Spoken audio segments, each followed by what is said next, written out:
On today's episode, we have the incredible Courtney and Renee from the To My Sisters podcast, all the way from the UK. This episode is brought to you by Momentum, and we chat about the success barriers that we face as women. This conversation is empowering and enriching. I recommend taking out your notebook and taking notes. Enjoy.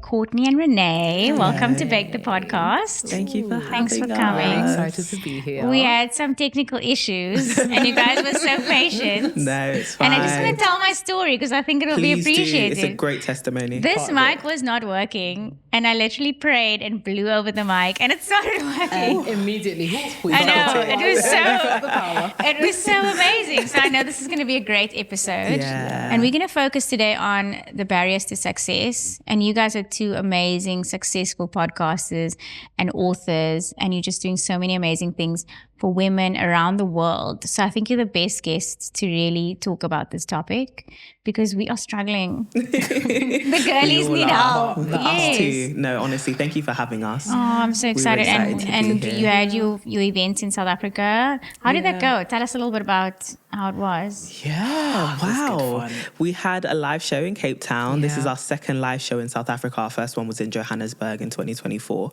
Okay. And honestly, it was just a room filled with such beautiful people. Like, I think South Africa, I think the beauty of the people is not just in appearance, it's just also in your heart. Like the way they entered into the space and were ready to be so vulnerable and make friends and have very deep discussions. Like the sisterhood and what we do is full of such deep self-discovery, and being able to be vulnerable enough to share that with a room full of strangers can be really tough.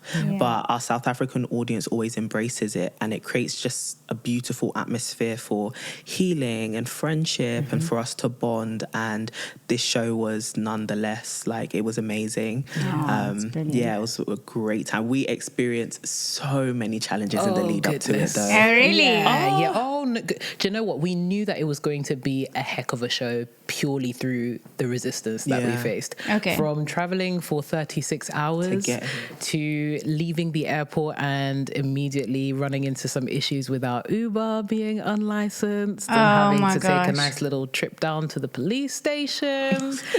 Yeah, it was a very colourful trip. Okay, welcome. It was a warm welcome nonetheless. You got to know our police force well. That's nice. And you know what? They were actually very nice to us. Yeah. They were quite kind to us. But all of that still led to an amazing show. Yeah. And so, it's been great being here. Yeah. Oh, it's so great to have you guys here. No. And later on, we're going to eat some South African snacks. Looking forward. We are so excited. I know. I love a good snack. snack. Although I love the UK snacks more, but I think I actually do because it's different. So then it's fun for me, you know. Yeah. We'll get but also, thank you for having us here and in your beautiful home. It's actually wonderful. And even having talked to you very briefly, like, just well done for everything you've done. Honestly, absolutely Thanks, amazing. And everything that you're about to do as well. You know, this is what we need more of, like clapping for each other and just like lifting each other up. I think that, you know, as somebody who started something new, it was brave for me to start a podcast. It means so much to hear from you guys because obviously I look up to you.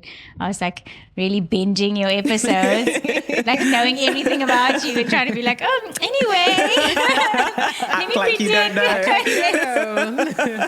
It's always good. So today I want to tell you guys a little bit about the Momentum report that I've been reading. It's called The Success That Women Want in 2025. And it was 2,000 South African women who were surveyed and asked what they really needed and what they felt their barriers to success was. And I wanted to unpack this with you guys because the results are crazy. So 97% of women say that they experience some sort of barrier to success. And I think we can all really relate to that. And we feel that, whether that's getting to South Africa for your show, the things that come up for women, they're different, you know. And similarly in medical care, we're not really seen. And this is the same way in business, you know, we're not fully seen, and there aren't products and services catered to our needs and what we need. So some of the pressures that most people are talking about on Instagram, when I did a little shout out and I said you guys are coming, I asked them to share what were their main, you know, barriers to success.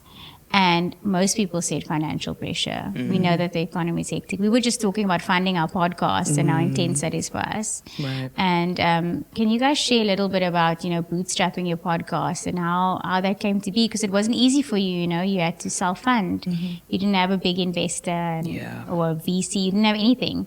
So take us through a little bit about that and how you got through that sort of initial hurdle of financing the podcast. Such a great question. Fabulous. So I guess the way our podcast came about, it was during the pandemic, and my background is in content creation, content marketing, business development, and I had bought up a whole bunch of equipment to start a podcast a couple years prior, but I didn't pursue that. No. We had tried to start I had tried to start the Two My Sisters podcast, and Renee was actually my first guest. Yeah. And so I had the equipment and was trying to produce it myself. It was the biggest nightmare and headache. Yes, that it's after hard. one recording, I was like, scrap it. We're not doing You're it. like, actually, anyway. Maybe not. Literally, anyway. Never mind. Move on to the next thing. But I was used to creating YouTube videos and stuff like that. And so when, the idea came back into our hearts in 2020, and it was this is the perfect time for it. Rising rates of loneliness, and also Renee had returned back from the States from doing her master's. At the time, I was running my first beauty company, and so I was like, I think I have a bit of time and a bit of money to be able to do this. And so we jumped into it, and we literally just clipped these mics to my windowsill in my bedroom. Literally, we were sat on my bed, face to face from each other, just recording audio only, and literally just getting the job done ourselves. And I think a lot of women, female founders, can relate to that story. It's whatever 100%. Needs to be done, we'll do it ourselves. You'll buy that Canva account. You will figure out how to find a tutorial to DIY anything. And that's literally what we're doing. I was YouTube videoing Adobe Audition, how to use GarageBand, how to edit, sound and audio, and really was self-taught until we could actually afford a production team, which was just last year. So for 3 years, everything to do with our podcast, everything to do with any piece of content you saw from the TMS podcast was down to us, just doing it ourselves. And I think that just is a testament to really how resilient women are in general. Yeah, definitely. We will find a way. And resourceful. I was telling you guys a little bit about the home industries in South Africa and how that's a big source of income for women. So women are not only just working at their day job, they've also got a little side hustle. And I suppose it's a culture globally now to have a side hustle, whether that's doing content production or TikToks or any sort of extra form of income. And for us, it's home industries, baking and cooking and doing, our little treats and selling them on the side to our colleagues at work. I think women find a way. And that adds to the mental load, to the stress that we're under. And it leads us into why we need spaces like the Two My Sisters podcast and the book as well. It guides you to that space of finding your group of people that can elevate you and support you. Like you were saying, on your own, your podcast was an idea, and the minute your friend steps in, Renee steps in, and you're like, wait, we have something. It clicks, because you work together and you navigate that together. There is so much power in collaboration. 100%. And I think that when I'm talking about, financial difficulties, I mean, everybody's got a different situation. But I think leaning on each other where we can, asking for favors when you want to start something, whether that's going out and trying to get your bursary, or get someone to invest in letting you borrow some equipment, to start. I think often we create a barrier that maybe doesn't exist. We need to think our way around it. And for me, I lean on my group of friends, and I'll say this is the part of I can't afford to, I really couldn't afford to film the podcast. That was the real thing. That's real. It's so real for me. That's real. And then I use my network to try and get the equipment sponsored or get a discount and actually asking for a discount, because men are very comfortable to do it, Every time. Yes. Every time. Absolutely. I think it is because for women, we've been socialized to think we have to do it ourselves in order to prove that we can do it. We're constantly in this state of hyper-independence, but also proving ourselves. I need to prove that I'm good enough. I need to prove that this idea can come to life. And so it feels, very much like an admission of weakness and maybe incompetence to ask people for help. And it's no, that's how businesses excel. That's how they grow. You, like you said, like men are never ashamed to ask for what they need because they know they need it in order to get, you know, what it is that they want. And I think they're socialized to just want the goal by any means necessary, whereas we're taught that the process and any ounce of failure in that process reflects so badly on us and can end the journey at any point. And so we're so scared to make mistakes or be embarrassed. Like we're so scared to look like a beginner as well and look like a novice. So we let that fear hold us back. That's come up a lot in the audience conversations that we were having online yesterday. A lot of people said, I'm so afraid that it's not going to work. That fear is what holds us back. And so if I ask you, you know, Renee, can I please borrow your mic? I want to shoot this new podcast. The fear of you saying no, it almost debilitates us. We're unable to even step forward and ask the question. And I find there's a guy that I know and I love. He owns a matcha cafe in Cape Town, and I always talk to him when I'm feeling like nervous or anxious when I go get my matcha. And he just says like, just do it. And I always tell my sister, like, I want to have the confidence of a white man. Like, he's just like, go for it. Like, go and get it. You've got this. So real.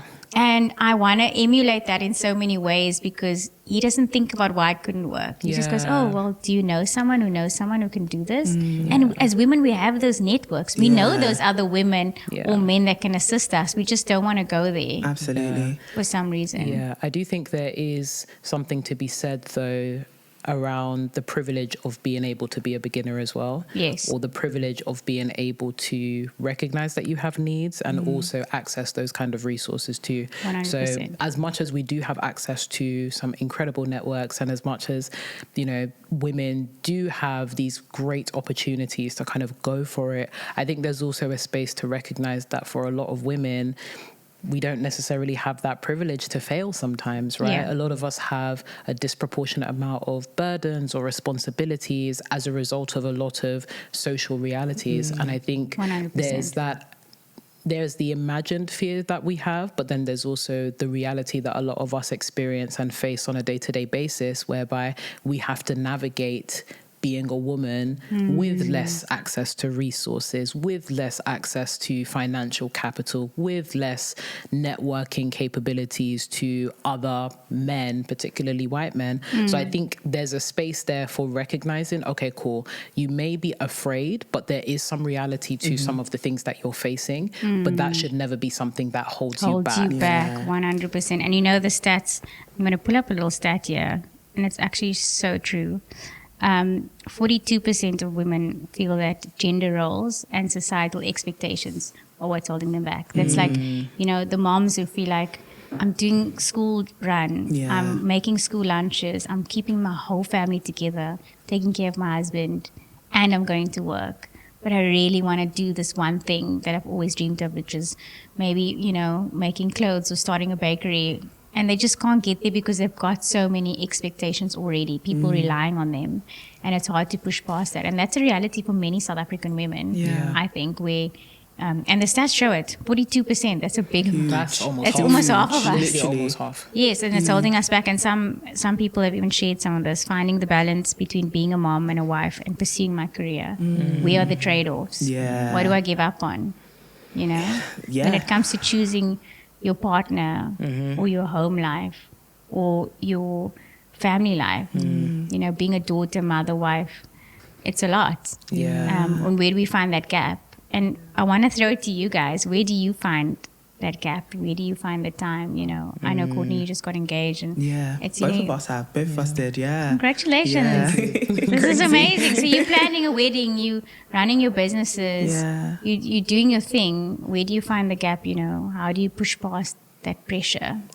Such a great question. And to be fair, even when you were both, you know, talking about that, I think it's a huge cultural thing. Like, oftentimes we can make these things about personal growth, your mindset, like break out of the fear and manifestation. Manifestation. Like, just want it bad enough and you'll do it. And it's like, sometimes you can't girl boss your way out of oppression. Like, we actually need a cultural shift.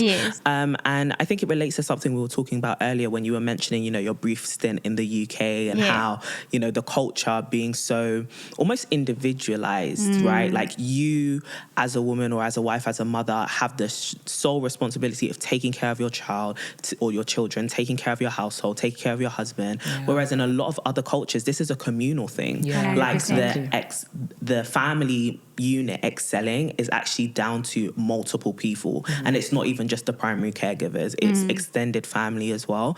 And I think for a lot of women, it's easier to thrive when people almost give you the permission to. And I know we're in a culture of don't wait for permission, just go for it. But sometimes you just want someone to let you know it's actually okay for you to say, can you come and take care of my kids because I need to work on my business pitch. Like you need someone who's going to let you know, I'm not going to judge you for the fact that you have these ambitions that exist outside of your family. Or I'm also not going to judge you if you tell me I can't make that business meeting because my kid's having a recital, you know? And so having people who make it culturally acceptable for you to exist in your multiple forms and don't really judge you for it. I think for me, with relationships and the multiple relationships which we're balancing, it's letting people know that there are going to be some areas where I quote unquote fail. And that's not because I don't care. It's just because I can't do it all. And I think we've been pursuing the whole, you can have it all. And people have told you, no, you can't have it all at the same time. And it's like, actually, this obsession that we have with perfection is what's killing us. And I think for a lot of women, there's this fear around being imperfect. There's this social consequence, as you were saying, around imperfection. Oh, you're not being the perfect mother. You're not being the perfect wife. You're not being the perfect boss. And it's like, why is the standard perfect? Why can't it just be good? You know, I think what we see a lot of men and white men in particular have is good. It's good enough. You know, we're not striving for perfection or, you know, for the majority. You know what's crazy? There's even a stat on this. Women wait until everything's 100% correct. And men across the board, 60% is good enough. That's it. And they're willing to try and do anything at 60%.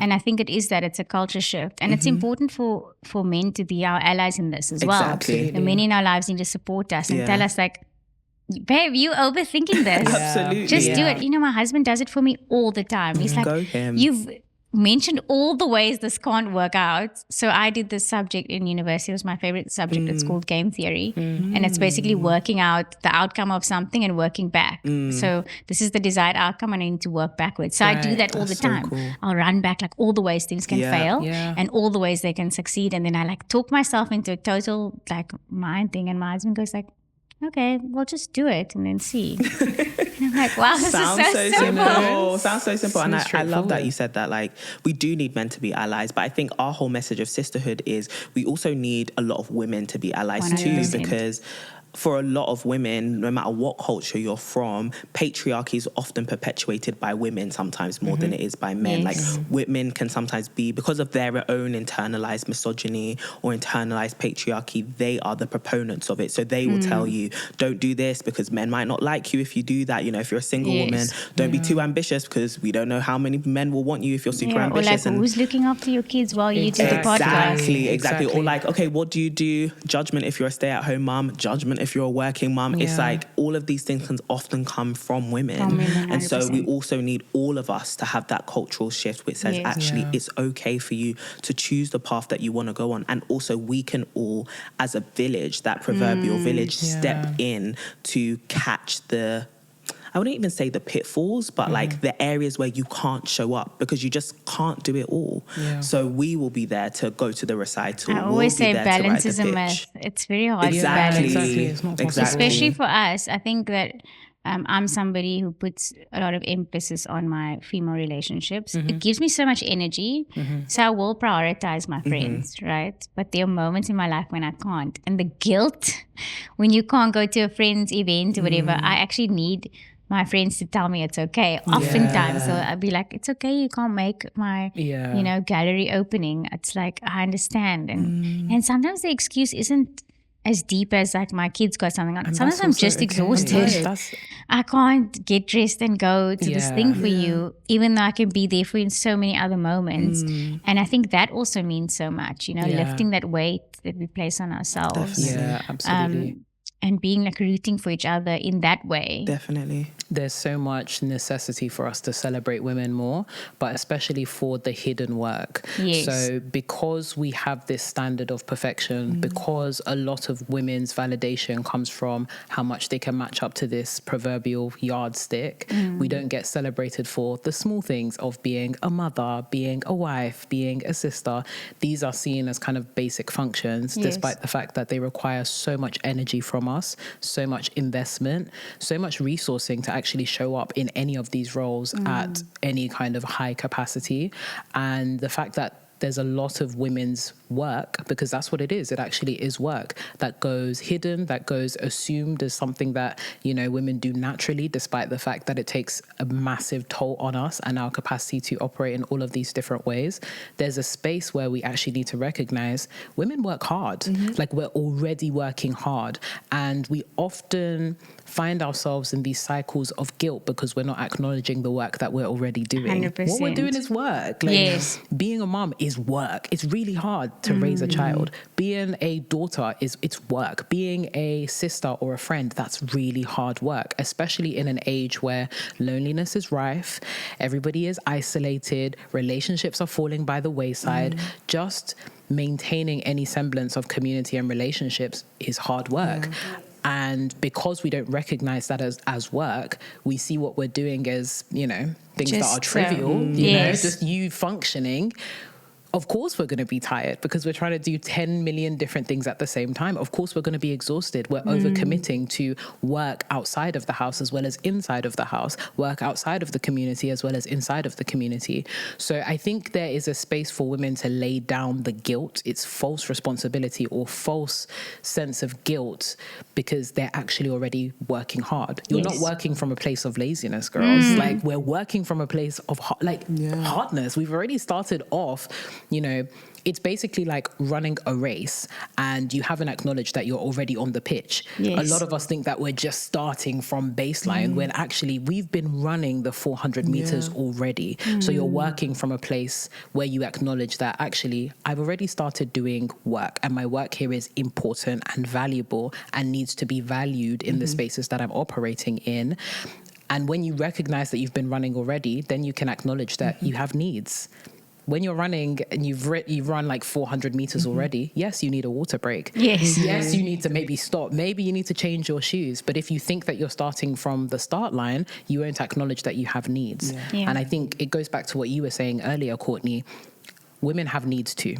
We have needs, and we have needs above and beyond our capacity to function as perfect women. So good. And 100%. It's those things that you also need to account for as well. I think that's when we start to get overwhelmed, when we start to pursue, you know, all these things. Suddenly we're thinking, well, how did I make all this other stuff work before? Because we didn't see it as work. But now it's like something as simple as laundry and like how it will just keep piling up. And it's like, you didn't think of it as work before, but babe, you were doing all of that, or you were doing all the dishes, or you were not even just housework, you were the emotional backbone for everybody.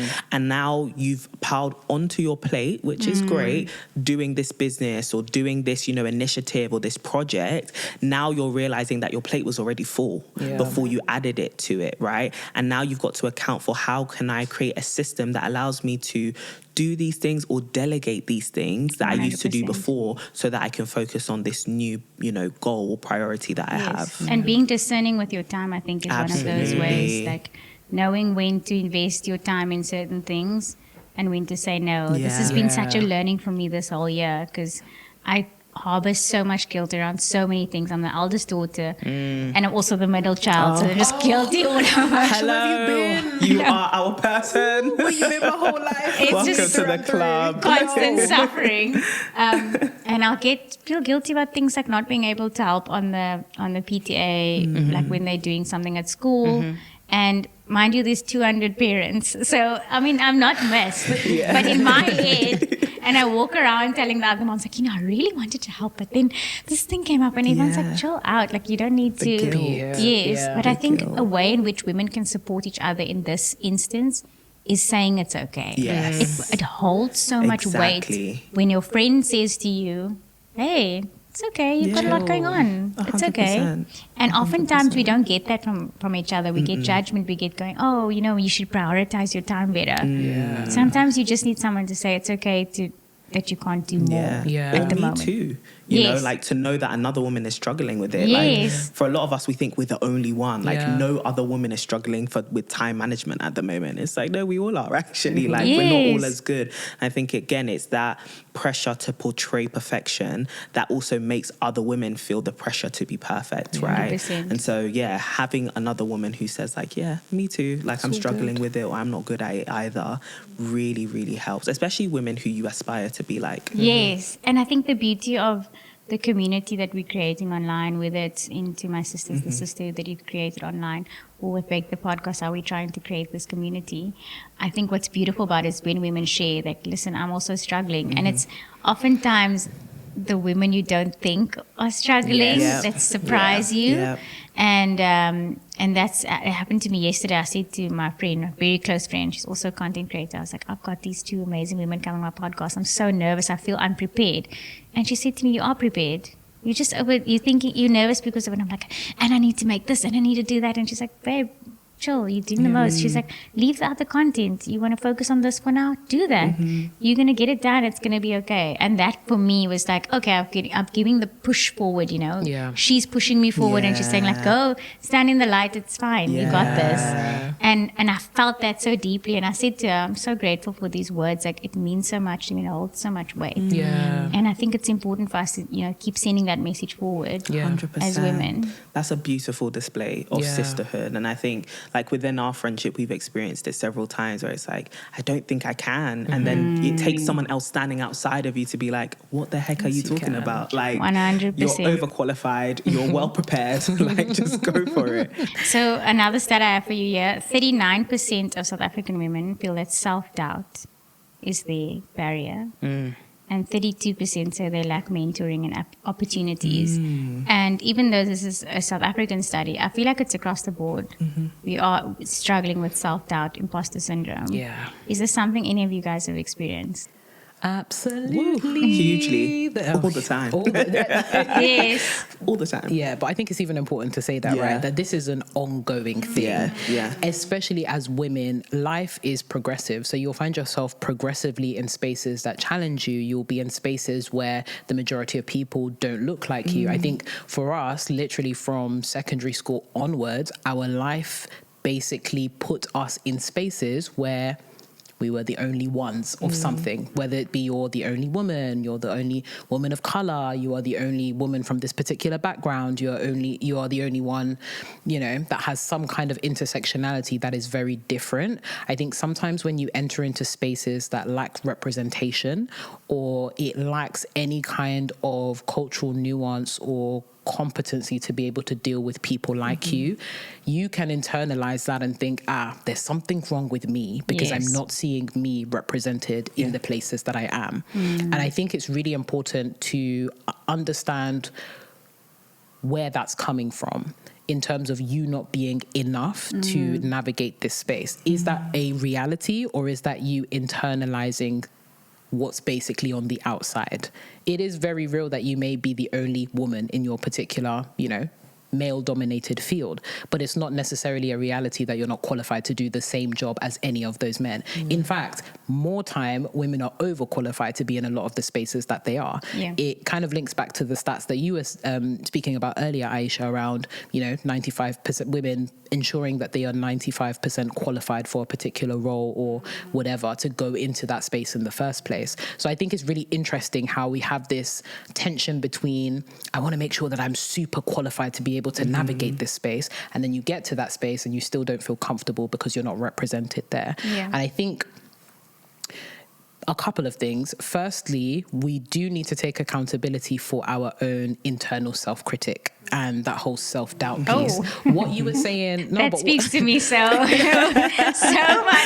landed. Like a lot of us as women have been trained to be critical of ourselves rather than affirmatory. And that's why it's important to have people like your sisters, like your friends who are outside of you to be able to affirm the inner critic inside, to affirm the insecurities that we have by virtue of entering into a lot of these spaces. So I think there is something around acknowledging how we speak to ourselves as women. Are you a friend to yourself?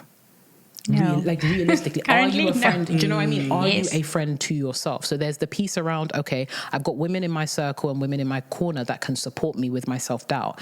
But am I my own friend? How do I speak to myself? How do I view myself? What are the ways in which I allow the things that I am facing in my environment to dictate the narrative that I say to myself? So we as women need to take more authority over that inner critic and understand that we have power to dictate the narratives that we feed ourselves. I am a woman. I am smart. I am intelligent. I worked really hard to get to this place. And sometimes you have to even say that to yourself. You have to live in that truth. I'm actually going to say that to myself every day. Listen, I'm struggling with self-doubt as well. As much as we say these things are, hunky-dory, words have power. Yes. And we may not say them out loud, but we're allowing the words that our inner critic says internally to run amok in our minds. So we have to take authority as to how do we speak to ourselves, whether it's the thoughts that go on in our minds or it's the way we even speak about ourselves in passing. A lot of women are self-deprecating. 100. Just in passing, they'll say, oh, I just about made it here, or, we'll try and minimize ourselves in a lot of these spaces. How about we flip the script? How about we start to see ourselves as powerful, as intelligent, as worthy of being here? How much would our lives change if we decided to be, the people that actually owns the pen when it came to our lives or how we speak about ourselves? So there is definitely that reality of, okay, cool, I need to change the way that I think of myself. There's the accountability there. In terms of, mentoring and opportunities, again, I think it's really important to recognize, hey, maybe these opportunities are scarce for me. That's a reality, right? Finding women that look like me, that are a little bit ahead of me, that may be challenging depending on the field, the industry, the space that you're frequenting. And that's why things like sisterhood is even more important, right? Like we were having the conversation before this podcast started about the fact that many of us will get into these spaces and feel like we have to gatekeep being the only one in these spaces, that our value comes from our scarcity. But value actually often comes from multiplicity. There's more of us here. There's power in numbers. And I think many of us as women, if we start to take on this whole idea that there's power in numbers and we start to share, like mentorship doesn't always have to be vertical. It can be horizontal. Do you have a friend that's doing really, really well in her career right now? Can she support you? Vice versa. Do you have a peer or, somebody around you that's doing excellently in, their emotional well-being or their physical well-being, or, are they doing something that you aspire to? It also doesn't mean that, mentorship has to look a certain way for it to be valuable. Peer-to-peer mentoring is literally life-changing. In many ways, Courtney has been a mentor to me. In many ways, I have lots of peers that I could look to and say, you guys inspire me. You guys are my sisters. I would love to be able to pick your brain, or, vice versa. I would love to be able to, bring you or provide you value in certain areas. You pick, you let me know. So I think for us, mentoring needs to go above and beyond the vertical mentorships. Those things are valuable. And I think we definitely, especially as women, need to prioritize those relationships with older women or those that are further ahead of us in some respects. But I do think that there's also a space for community building and peer-to-peer 100%. mentorship. Absolutely. So that we can really galvanize, but also we can really benefit from the power of community mentorship. That's so good. That good. is so good. I felt it so much because I'm struggling with this at the moment, and I struggle to affirm myself as well. And just hearing you say that, leaning on my peers is, I do it from time to time, but I think I need to actually reach out and just say, I'm actually struggling with this at the moment, having just launched this podcast. I'm feeling a bit, like I need some just words of affirmation that can help me so much. That is mentorship in its own, and outside of that, I definitely lean so much on, I've got a biological sister and I lean on her because she's so organized and brilliant. She's a lecturer, so she's got she's so good at finance, and she mentors me in that way, even though she's younger than me. She's telling me how to budget and how to set up my stuff. And I mentor her in motherhood because she's a young mom. So I think definitely not looking at age as a barrier to getting your mentorship. I think maybe sometimes people younger than you know things, you know, like my sister is 6 years younger than me, but that girl knows how to budget. You know what I mean? I don't know where she learned. It must be university because I don't know how. And she's taught me everything I know about budgeting. And even when it comes to marriage, you know, I can really share openly with her some of my issues or struggles, and she'll say like, oh, why don't you try this or try that? And this might be a way for you guys to work better as a team. And it's someone who's younger than me. So I think it's also a note to everyone that you don't always look for, you know, that older sort of authority. Yeah. I think we can help each other at whatever age we are at. 100%. And I think it's like, even for yourself, like starting this at this stage of life as well, I think we need to always remember as women, like we're also nurturing ourselves. Yeah.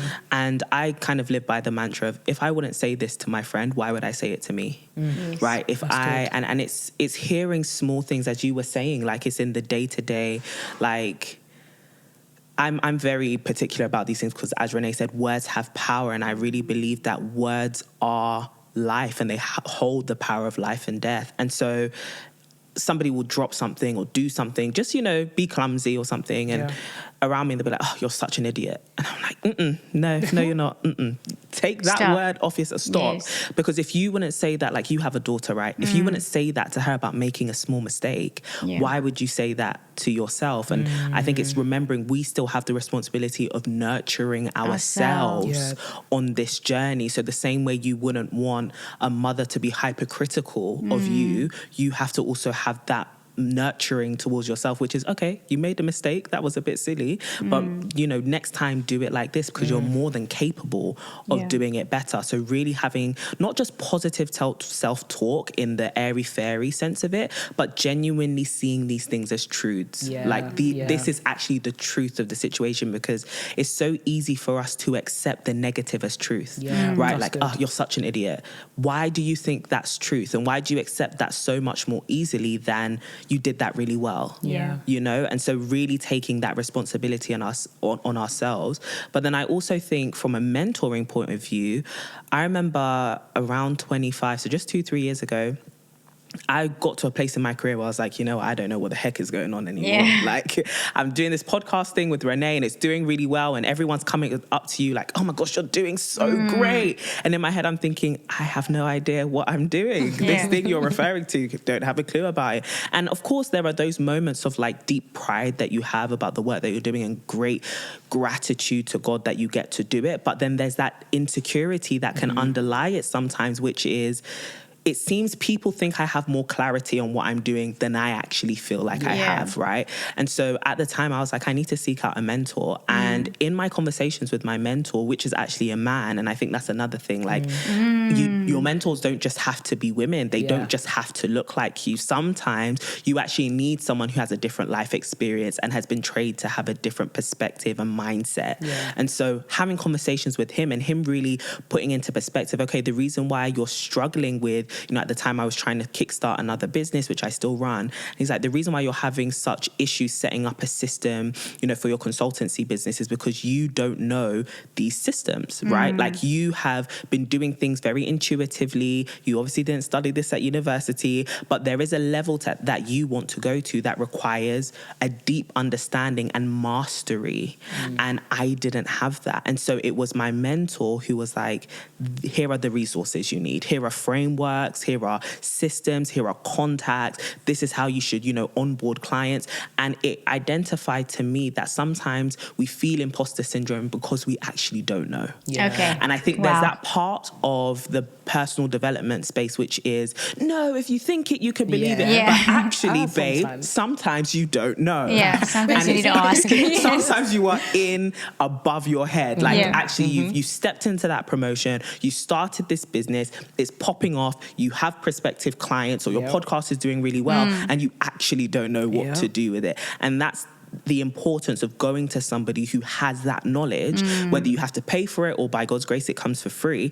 You then say, hey, I need your help and I need you to transfer some knowledge to me because I actually don't know. And so I wouldn't want a lady to be gaslighting herself into like, why am I feeling this imposter syndrome? It's like, babe, because you actually don't know here at the moment. But you can work yourself to that place, right? You can get mentorship to that place and actively pursuing what are the gaps and not being afraid of the discomfort that comes with that challenge, right? Like, it's okay to enter into a space and not know enough. The question is, and for most women actually we do, are you going to close that gap? Right? Are you smart enough to say, you know what, I need to jump on ChatGPT right now, I need to do some Googles, I need to read some PDFs, I need somebody to tell me what is going on. And where to go, point you in the right direction. Exactly. Or I need access to something, or I need a sponsor to pay for me to go and do that master's degree or go on that course or buy this piece of equipment, right? And for a lot of women,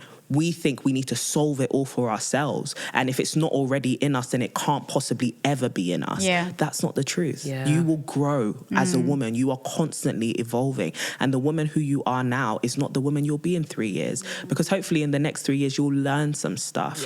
And so it's okay to also be a learner. It's okay to be a beginner. It's okay for somebody else to have to coach you into where it is you want to be. 100%. I love that. So from the study that we've been talking about, 74% of women say that the success of other women inspires and motivates them. I think that's really beautiful. That's beautiful. 74%, that's so many people. That's more than almost 8 out of 10 women are saying that if they're sitting in a room and someone else is talking about their success, it's inspiring and motivating for them. I think that's very encouraging for us. And I think that's a way for us to, as people who are online, redefine the space, redefine the culture. And looking ahead, what do we think success looks like for women in 2025, and how do you think it's evolving from maybe what we've seen before? Is there a mindset shift in women? Definitely. And let's chat a bit about that. Oh, I love that. That's a beautiful question.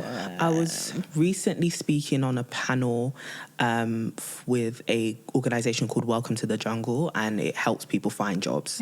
And they had released a publication called Futures, which is all about the future of work. And I sat on the panel with an amazing woman called Stephanie Sword-Williams, and she basically talks about this, like workplace culture and how the future is changing.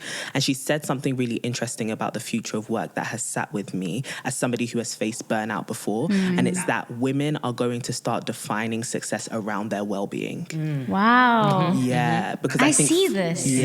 For a lot of us, we've been told compromise your well-being in order to succeed. The hustle culture. So, hustle culture. Girl power, girl boss. Wake up and grind, girl boss, power suit, all of the things. Beyonce has the same 24 hours as you. Exactly. I don't know why Beyonce catches so many shows in these conversations. She really does. People need to stop using her name. She needs to tell us who her teams are, so we'll be okay. She needs to file an injunction on too many Stop people. mentioning my name with these situations. Getting a bad rap, Queen Bee. But yeah, I think a lot of women, and I can relate to this, like when I was running my first company, as I was mentioning before, I had wrapped up so much of my identity into my success that I was willing to succeed by any means necessary. I can so relate to that. Yes. And so it's sleepless nights. I will run myself. I will sleep minuscule hours, 3 hours a day, just to get as much work done as possible, because that's what people tell you is the cost of success. But actually for women, what it costs us is our health, right? It costs us our mental well-being. A lot of these studies and these reports that come out around productivity and the perfect routines are based on science that has men at the center of it. And their biology is just different. It's just different. We don't have the same hormonal cycles. And so for me, I'm working these crazy hours and I have polycystic ovarian syndrome, and it's even getting worse. My reproductive system is out of whack, and all of that affects the way you view yourself, the way you show up in relationships, and then the way you show up at work as well. And so I think for a lot of women, they're realizing, I actually get to the end and I get to the goal, but I am not healthy and I am not happy, right? And it has cost me too much than it was worth. And I think we're going to start putting our well-being back at the center of this by saying, you know what, I can succeed at work, but I'm not going to compromise my health for it. And so if it means that I have to slightly adjust my goals, not lower them, but adjust them and redefine them in a way that allows me to get to that finish line, my healthiest and happiest self, I will, right? It's like what you were saying with the analogy of, you know, running that 400-meter race. I don't want to get to the finish line and have lost my leg and my eye and I'm bandaged up and I can't even get myself onto the podium, you know, even though I got a gold medal. I want to make sure that when I get there, I can also enjoy the win. Celebrate your success. Exactly, and celebrate that success and be my happiest self with it as well. So I think that's how we'll redefine success. We'll put well-being at the center. That's such a beautiful answer. And I'll just share a little story about myself as well. I also had started my career when I was 19 studying, and you know, my blog took off and it was amazing, beautiful experience. But I just told myself I need to work hard, you know, to make it financially successful.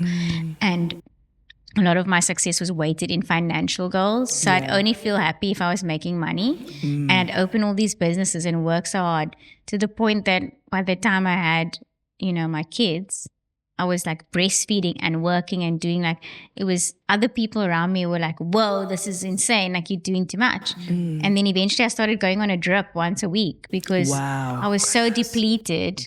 And the doula that I worked with my daughter, she said to me, like, do you know you're going to get like a vitamin deficiency because of the way you're overworking? And it was only when I truly burnt out and got so unwell that I said, actually, like, I actually gave up completely. I was like, screw it. I shut everything down. I was like, I can't even cope another day. And I promised myself that the next time I start something, I'm not going to do it on that pace. It's not worth it. I'm not going to work at that pace again. It's not worth it for me. It's not worth my health and my well-being and being stuck in bed, unhappy, on a drip, in and out of hospital, because for what? To have what exactly? An award that says, well done, you're the hardest worker. They won't even give you an award. Yes. That's the thing. They won't give you an award. To me, giving myself a mental award. And this is the thing. It's you also recognizing that you are the issue. Yes. But no, I think this is such a beautiful question. I think I love what you were saying around well-being. We're very passionate about well-being, especially in this time of our life where community and friendship and family and relationships are so important to us. And I think that is going to be an important trend for women. It's having a more expansive definition of success. It's not just about the financial goals. It's also about the well-being goals. It's not just about the well-being goals. It's also about my interpersonal relationships. How is the health of my community? How is the health of my relationships with the people that I love the most? There's so many of us now that are investing in personal development that is literally around healing. How do I heal from my traumas? How do I go back to or go to those places where I still feel that I'm regressing as an individual and heal? You know, I think this is going to be so dramatic for women, especially when many of us come from cultures that have told us to sacrifice ourselves at the altar of success, right? So going and being more holistically inclined when it comes to our success and thinking about the bigger picture and the bigger picture actually including us rather than powering the bigger picture, right? Like, how am I going to feel when I am successful? What is going to be there? And moving away from a more materialistic sense of success as well. I think with the dawn of, you know, the millennium, social media, you know, everybody is fast cars, it's the cutest, latest fashion, there's a look to success for a lot of women. And I've personally been loving the de-influencing trends insofar as us recognizing that there are certain agendas that are playing on our insecurities as women and selling us these fixes as part of the glamorous image of success. So I think for a lot of us as women in 2025, success is going to be stripped back. It's going to be minimalist, but not in the aesthetic way. It's going to be minimalist in the identification of the core things that are actually important to us individually as women. It's reclaiming your own like power to define success for you, because I think a lot of us have lost it in the attempt to chase the image of success that we're presented with on social media, in society and popular culture. And I think that also speaks to why a lot of us feel guilty. We don't match up to the image of success. We want to be successful in a way that can be recognized by our peers, by people. We want that universal definition of success so we can attain that, you know, validation, the access to resources. And I think it's very important, especially in the age that we're in, 2025 for women, what does success look like for you? me. Like actually for you, supporting you, not against you, supporting you. What does a success defined look like in a way that you are actually at the center and you are not the sacrifice?